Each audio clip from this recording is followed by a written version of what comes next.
بسم الله الرحمن الرحيم. السلام عليكم. اليوم بشرح لكم طريقة تثبيت مختبر DVWA. أول شيء نفتح الموقع الرسمي لهم، طبعا بحط لكم رابطة بالوصف. ننزل تحت نضغط على الداونلود، نسوي سيف فايل. اوكي، شوي نترك فايرفوكس على جنب، نفتح الطرفية CD داونلودز ونسوي الاسم، بيطلع ملف، تسوي unzip من هنا. تمام، ندخله، تسوي الاس، هذا هو. الحين نسوي سودو شمود -r 777 var www.html، حط باسورد.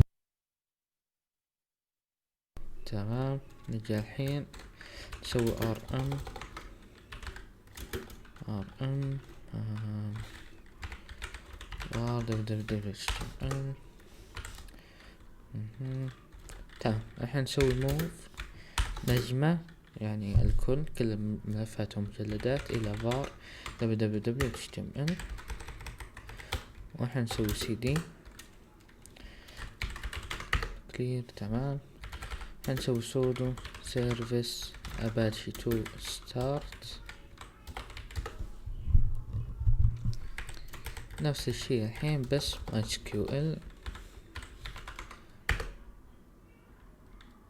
تمام، الحين بملف اسمه config، نجي config.inc.php.dist. احنا بنخليه .php، بنشيل .dist. والحين نفتح به محرر نصوص، مثلا نانو ولا جي اديت. انا بفتحه بالفيم، انت بكيفك. تجون تنزلون تحت عند اليوزر والباسورد. هين طرفية شوي حطوها على جنب، نفتح طرفية جديدة نكبرها.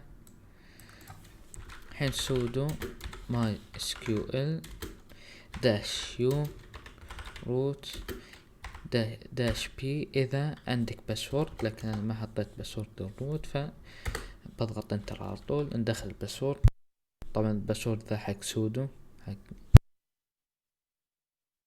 تمام، الحين نكتب هذه الجملة او هذا الامر،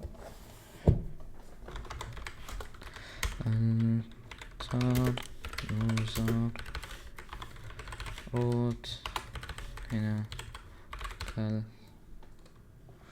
local host id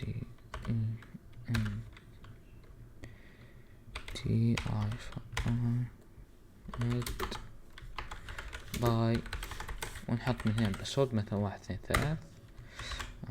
لا الحين اي تسوي اكزت. تمام، هنيجي من هنا، احنا مش حطينا باسورد، حطيناه 1 2 3 واليوزر روت. فنيجي احنا من هنا نحط اليوزر روت والباسورد 1 2 3. نسوي سيف، نطلع ونطلع من هنا، نفتح فايرفوكس. اما نكتب 127.0.0.1 او نكتب لوكال هوست، انا بكتب لوكال هوست. تمام، من هنا نيجي نسوي كرييت، بعدين ننزل تحت لوج ان، هنا ادمن اليوزر نيم والباسورد نضغط انتر، نسوي سيف. تمام، هنا تأكدنا اننا مثبتين، ان ثبتنا المختبر DVWA. طبعا بالمقاطع الجاية ان شاء الله بشرح بشكل كامل المستوى السهل والمتوسط والصعب. لا تنسون تشتركون بالقناة وتسوون لي فولو بحساباتي، والسلام عليكم.